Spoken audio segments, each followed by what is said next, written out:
The rain had been coming down in sheets all afternoon, drumming against the windows like a reminder of everything I'd neglected to do.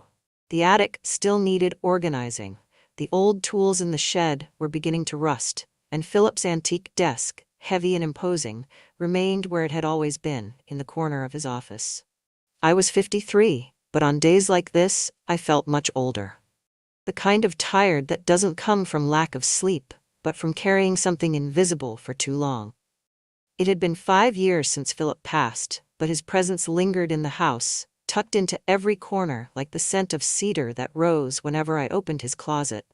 The truth was, I didn't know why I still lived here. The house was too big for one person, and the constant maintenance overwhelmed me. But leaving felt like abandoning him, like saying goodbye for good. And I wasn't ready for that. This afternoon, I had decided, against my better judgment, that the desk had to go. It had sat untouched for years, the drawers still filled with Philip's papers and pens, the faintest outline of his coffee cup permanently etched into the wood. It wasn't that I wanted to erase him. It was that I needed to reclaim some part of this house for myself. The problem was, the desk was heavy. Too heavy for me to move alone, no matter how much I pushed or pulled. I stood there, staring at the immovable object, the rain pattering on the window behind me. My hair, tied loosely at the nape of my neck, had begun to frizz in the damp air, and my arms ached from trying to lift something that clearly wasn't meant to budge. That's when I heard his voice. "Need some help?" I turned to see Grant standing in the doorway, his hands shoved into the pockets of his jeans. He looked almost casual, but there was a slight tilt to his head, an edge of amusement in his expression. Grant was Philip's son from his first marriage, a man I had known for years but never really known at all. At 27, he had grown into someone I hardly recognized. Broad-shouldered, tall, with a quiet confidence that had replaced the restless energy I remembered from his younger years. "I didn't mean to bother you," I said, brushing a stray curl from my face. "I just thought I could handle it myself." He smirked, stepping further into the room. "Looks like the desk had other ideas." I couldn't help but laugh, despite myself. "Yeah, well, it always was stubborn." He glanced at the desk, then back at me. "Let me give you a hand." Before I could protest, he moved past me, crouching slightly to examine the base of the desk. The muscles in his arms flexed as he tested the weight, his hands gripping the wood with a familiarity that surprised me. "On 3?" he asked, glancing over his shoulder. I nodded, positioning myself on the opposite side. 1, 2, 3. We lifted together, and for a moment, I thought it might actually work. The desk shifted, scraping slightly against the floorboards, but then I faltered, the strain too much for my arms. Grant adjusted immediately, stepping closer to take on more of the weight. His hands brushed against mine as he repositioned his grip, and I felt a jolt of something unexpected. Something that made me acutely aware of how close we were standing. "You okay?" he asked, his voice low, concerned. "Fine," I said quickly, though my heart was racing for reasons that had nothing to do with the desk. We managed to move the desk a few feet before setting it down again with a heavy thud. I stepped back, breathing hard, and wiped my hands on my jeans. "Thanks," I said, trying to sound casual. "I couldn't have done that without you." "No problem," he replied, leaning against the edge of the desk. His shirt was slightly damp from the rain outside, clinging to his chest in a way that made me look away, embarrassed by my own wandering thoughts. "You've been tackling a lot of projects lately," he said after a moment. "Everything okay?" I hesitated, caught off guard by the question. "Just trying to stay busy, I guess." He nodded, but there was a weight to his gaze that made me feel like he could see right through me. "If you ever need anything," he said, "you can ask." His words were simple, but something about the way he said them made my stomach flutter. "Thank you, Grant," I said softly. He smiled then, a small, genuine curve of his lips, and for a fleeting moment, the house didn't feel quite so empty. The days after the desk incident passed quietly, but Grant's presence around the house had become a constant. It started small. He'd repair the squeaky cabinet door in the kitchen, or trim the hedges outside without me asking. I didn't mind. In fact, I found myself looking forward to hearing the low hum of his voice as he worked, or the way his laughter would occasionally drift in from the backyard when he called out a joke to no one in particular. One morning I came downstairs to find him standing in the kitchen, a cup of coffee in hand. He was barefoot, his hair still damp from the shower, and I froze for a moment, caught off guard by how natural he looked there, as though he belonged. "Morning," he said, his lips curling into an easy smile. "Morning," I replied, grabbing my own mug and pouring myself a cup. "Cream and sugar?" he asked, already reaching for the canister. I blinked. "How'd you know?" He shrugged, leaning against the counter. "I pay attention." There was something disarming about the way he said it, casual, but with an undertone that made my stomach flutter. I busied myself with stirring my coffee, focusing on the rhythmic clink of the spoon against the ceramic. "You know," he said, breaking the silence, "I think I'm getting the hang of this place. It's peaceful here, a nice change of pace." I glanced at him, curious. "From what?" Grant set his mug down, his expression turning serious. "Work. The city. All of it, really. I was burning out." "You never said much about your job," I said, leaning against the opposite counter. "What was it like?" "Demanding," he replied, a wry smile tugging at his lips. "I was in project management. Long hours, constant deadlines, people breathing down your neck. It paid well, but—" He trailed off, shaking his head. "It wasn't worth it. I needed to get out before it swallowed me whole." His honesty caught me off guard, and I found myself stepping closer, drawn in by the rawness of his words. "That must have been a hard decision," I said softly. "It was," he admitted. "But coming here, it's been good for me. Better than I expected." Our eyes met then, and for a moment the world seemed to narrow to just the two of us. I felt the warmth of his gaze, steady and unwavering, and my heart skipped a beat. That evening, I joined him in the backyard, where he'd been clearing out the overgrown flower beds. The sun was low on the horizon, casting a golden glow over the grass. I brought out 2 glasses of lemonade and handed one to him as he wiped the sweat from his brow. "You didn't have to do all this," I said, gesturing to the neatly trimmed hedges and freshly dug soil. "I wanted to," he replied simply, taking a sip of his drink.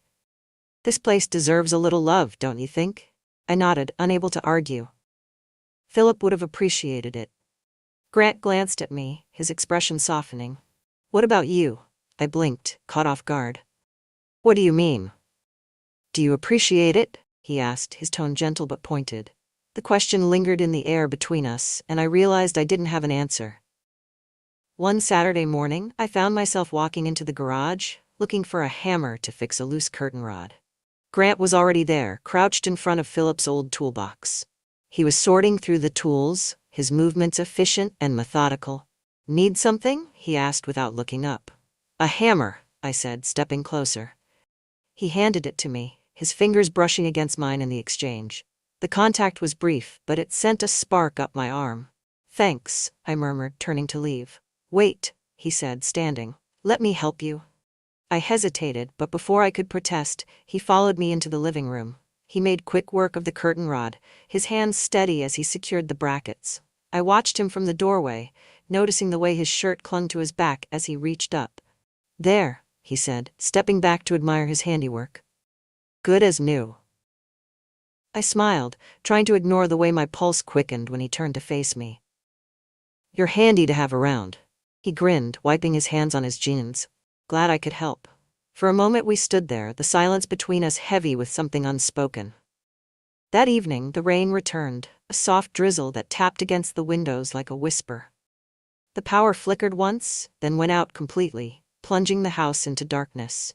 I lit a few candles and made my way to the living room, where I found Grant sitting on the couch, his face illuminated by the soft, golden glow. "Guess it's just us in the storm," he said, his voice low and warm. I smiled faintly, sitting down beside him. The rain created a cocoon of sound around us, isolating us from the rest of the world. "Do you ever think about leaving this place?" he asked suddenly. I hesitated, the question catching me off guard. "Sometimes," I admitted, "but it's hard to imagine where I'd go. This house, it's been my whole life for so long." Grant nodded, his gaze fixed on the flickering candlelight. "I get that. But you deserve more than this." His words hung in the air and I felt my throat tighten. "More than what?" "More than being stuck here, holding on to memories," he said, turning to look at me. "You're not just Philip's widow, Marina, you're so much more than that." I swallowed hard, unable to look away from him. His words were like a key, unlocking something inside me I hadn't realized was locked. "Grant," I began, but my voice faltered. He reached out, his fingers brushing against mine. The touch was gentle, almost tentative, but it sent a shiver through me. "I'm sorry," he said softly, pulling his hand back. "I didn't mean to make you uncomfortable." "You didn't," I whispered, my voice trembling. Our eyes met, and the air between us seemed to crackle with unspoken tension. Slowly he leaned closer, his gaze dropping to my lips. My heart pounded in my chest, every instinct screaming at me to stop him, to pull away. But I didn't. It happened the next day in the shed. I had spent the morning going through Philip's old things, sorting tools into neat piles, the smell of sawdust and motor oil hanging heavy in the air. The process should have been cathartic, but it wasn't. Instead, it dredged up old memories, leaving me raw and unsettled. By the time Grant appeared in the doorway, wiping his hands on a rag, I was on the verge of tears. "You've been at this all morning," he said, stepping inside. "Take a break." "I'm fine," I replied, though my voice cracked slightly. Grant frowned, setting the rag aside. "No, you're not." Before I could protest, he crouched beside me, his eyes scanning my face. "What's wrong?" I opened my mouth to answer, but the words wouldn't come. Instead, I held up a small wooden box, the one I'd found buried beneath a pile of Philip's unfinished projects. "It was his," I said, my voice barely a whisper. "He was working on it the week before he passed." Grant reached for the box, his fingers brushing mine. He turned it over in his hands, inspecting the half-sanded edges and the faint pencil marks where Philip had sketched out measurements. "He never got to finish it," I added, my throat tightening. Grant set the box down gently, his expression softening. "I'm sorry, Marina." His words, simple as they were, broke something inside me. The tears I'd been holding back spilled over, and I covered my face with my hands, ashamed of my own vulnerability. "Hey," Grant said softly, his hands settling on my shoulders. "It's okay." "I'm sorry," I choked out. "I don't mean to fall apart like this. It's hard, you know? Living with all of this, his things, his memories. Like they're frozen in time. And I'm stuck here, trying to keep it all together." Grant's grip on my shoulders tightened, his touch steady and grounding. "You don't have to keep it together all the time," he said. "It's okay to let yourself feel." I shook my head, fresh tears spilling down my cheeks. "I feel so guilty, like I'm betraying him just by thinking about moving on." Grant's thumbs brushed against my arms, his voice gentle but firm. "You're not betraying him, Marina. You're allowed to live. You're allowed to find happiness again." I looked up at him then, my vision blurry with tears. His face was so close, his expression so open and sincere, that it made my heart ache. "Grant," I began, but the words caught in my throat. He didn't hesitate. He cupped my face in his hands, his thumbs brushing away the tears on my cheeks, and kissed me. At first I froze, too stunned to respond. But then something inside me gave way, and I leaned into him, my hands gripping his arms for support.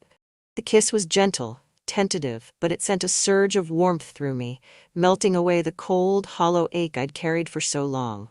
When we finally pulled apart, our foreheads rested together, and I could feel his breath against my skin. "I'm sorry," he said, his voice barely above a whisper. "I couldn't help it." I shook my head, my hands trembling. "Don't apologize." We didn't talk much as we walked back to the house. The sun was beginning to set, casting the yard in a warm golden light, but all I could focus on was the way Grant's hand brushed against mine as we walked side by side. When we stepped inside, the house felt different, quieter, heavier.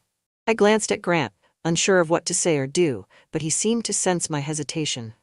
"Are you okay?" he asked, his voice soft. I nodded, though my heart was pounding in my chest. "I think so." He stepped closer, his gaze searching mine. "If you want me to leave." "Don't," I interrupted, surprising even myself. His eyes softened, and he reached for my hand, his fingers threading through mine.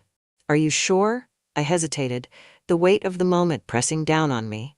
But then I thought about the years I'd spent alone, the nights I'd lain awake in bed, aching for something I couldn't name. And I realized that for the first time in years, I didn't feel alone anymore. "I'm sure," I whispered. He led me upstairs, his hand warm and steady against the small of my back. My heart was racing as we stepped into my bedroom. But when he turned to face me, his expression was so tender, so full of care, that some of my nerves began to fade. It's just us, he said softly, his hand settling on my waist. Nothing else matters. I nodded, my breath hitching as he leaned in to kiss me again. This time, there was no hesitation, no uncertainty. His lips were warm and firm against mine, and his hands moved to cup my face, his thumbs brushing against my skin with a gentleness that made my heart ache. We moved together slowly, carefully, as though the moment might shatter if we moved too fast. He guided me to the bed, his hands steady as they slid over my arms, my shoulders, my waist.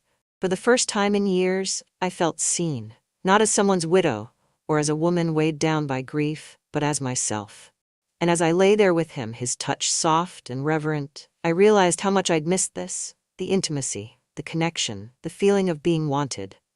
When it was over, we lay tangled together in the soft light of the bedside lamp, the sound of our breathing filling the room. Grant's arm was draped over my waist, his fingers tracing slow, lazy circles on my hip. I don't regret this, he said softly, breaking the silence. I turned to look at him, my chest tightening at the sincerity in his eyes. I don't either, I admitted, my voice barely above a whisper. He smiled then, a small, tender curve of his lips, and I felt something inside me shift. Something that felt a lot like hope. I woke before Grant the next morning. The early light filtered through the curtains, painting soft patterns across the bed. He lay beside me, one arm slung over his forehead, his chest rising and falling in a slow, steady rhythm. For a moment, I simply watched him, my thoughts a tangle of emotions. Part of me wanted to stay in this quiet, stolen moment forever, but another part, a louder, more rational part, reminded me of the lines we'd crossed. I slipped out of bed carefully, wrapping my robe around me as I moved to the window. The yard was still wet from yesterday's rain, the ground glistening in the sunlight. It should have been comforting, this familiar view, but it wasn't. It felt heavy. What had I done? The guilt crept in, sharp and unrelenting. This house, this life, it had all been Philip's, and I had spent years preserving it, keeping it exactly as he'd left it. And now, in the span of one night, I had disrupted everything. But even as the guilt gnawed at me, I couldn't ignore the warmth still lingering in my chest. For the first time in years, I had felt something other than grief. Something alive. Behind me, I heard the soft rustle of sheets. Marina? I turned to see Grant sitting up in bed, his hair tousled, his expression half curious, half concerned. You okay? I nodded, though my throat felt tight. Just thinking. About last night? He asked, his voice cautious. Yes. He waited for me to say more, but when I didn't, he swung his legs over the side of the bed and stood. He crossed the room slowly, stopping just short of me. You don't have to decide anything right now, he said gently. We'll figure it out, together.